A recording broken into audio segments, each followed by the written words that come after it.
Welcome to the Belly to Belly podcast, where we explore in-person business-to-business marketing. This episode is brought to you by Meet, the company that helps international companies exhibit at U.S. trade shows. Check them out at meetroi.com.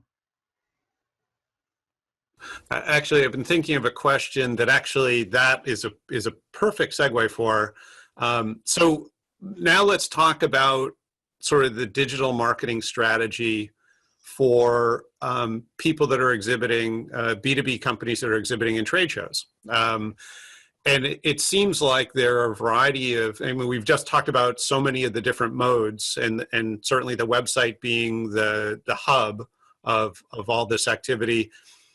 What, thinking about that exhibitor who wants to really leverage their trade show investment, how would they use, and what tools would be best to use from a digital marketing standpoint to complement their trade show, maybe both pre and post event?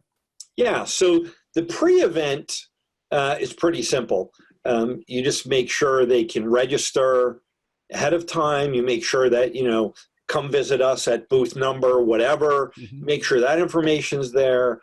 I would pre-gather information as much as possible, so that when somebody walks up to you, you're going to, oh yeah, great, you were on our website, you filled out this form, et cetera, et cetera. So some great tools there. And then I'll bridge the pre and the post because you're going to use the same tool set. We happen to be big fans of something called HubSpot, but there's Pardot, and there's Eloqua, and there's what used to be the Adobe Marketing Cloud, and there's Acton, and there's SharpSpring, and all these tools are in a class of MAS, marketing automation software. But really simplified, dumbed down, it's just a bridge into your CRM. So that as people pre-fill or fill out at the show, during the show, it's all going into one centralized place. And again, I know you see it in your people aren't set up to do it. It takes about 20 minutes to set it up the right way.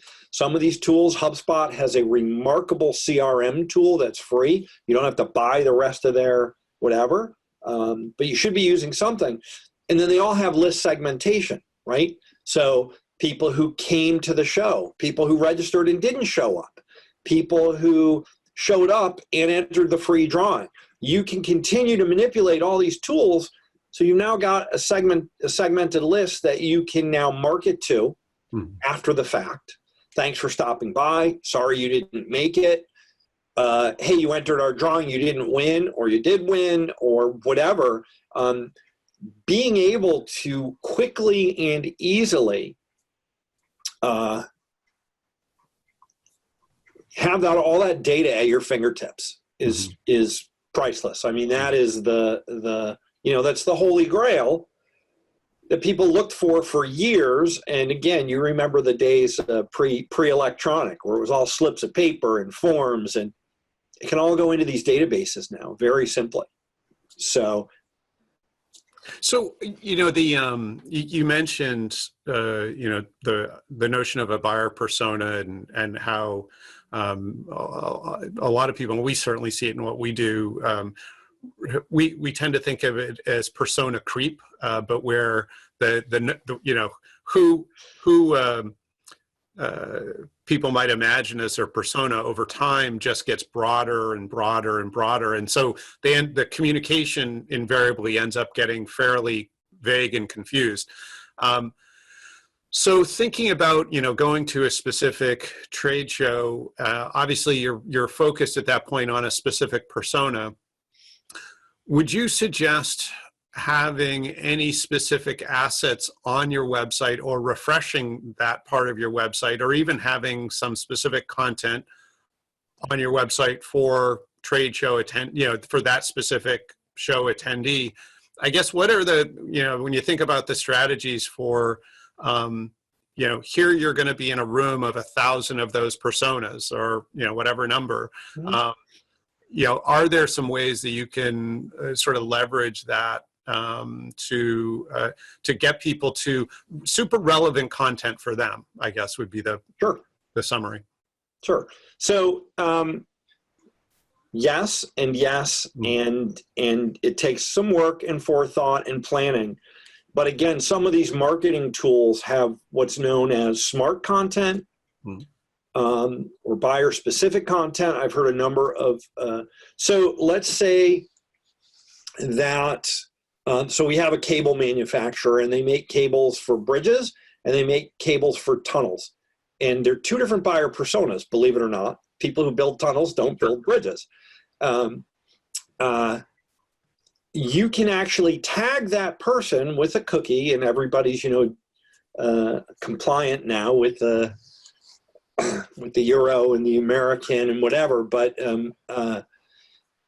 you're changing the content of the website based on who the buyer is. So somebody comes back to your website 3 times and they keep clicking on the bridge cables. The 4th time they come back, you can actually show them America's #1 bridge builder, and they don't even see the tunnel stuff. So you can actually, again, the complexities that are behind the technology, it's all there. But yes, I would say if you've got a show special, a lot of people do that at trade shows, there should be a show special page that you send people to in your post-show marketing or pre-show or whatever. You can also put right on your homepage, all attendees click here for, right? Which actually doing that's pretty smart, because people who didn't go to the show click on it and go, well, how come they're getting special treatment? They pick up the phone and call. Hey, I noticed this thing. I wasn't aware of the show, or I wasn't able to go. Can you work with me, right? It's beginning the conversation, which is really all you want to do.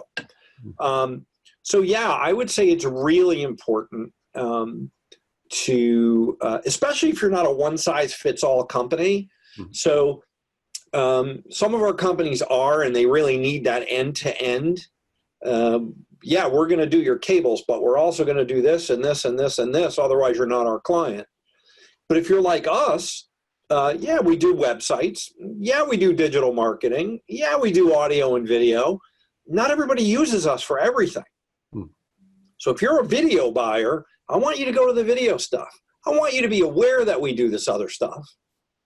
But we don't need to have those conversations. And that's why buying a car is so difficult, because they're trying to shove this information down your throat about everything. And again, I'm talking about traditional car buying. You only want to learn about X. You're not interested in all this other stuff, and they're too busy to listen to you. So yeah, I think that sort of focused content approach is really important. Cool. Yeah, that notion of speaking one-to-one almost to that buyer. Yeah. So thank you for joining us on today's podcast. Feel free to reach out if you have any questions or we can be of any service. Like us if you'd like to stay in the know on current episodes.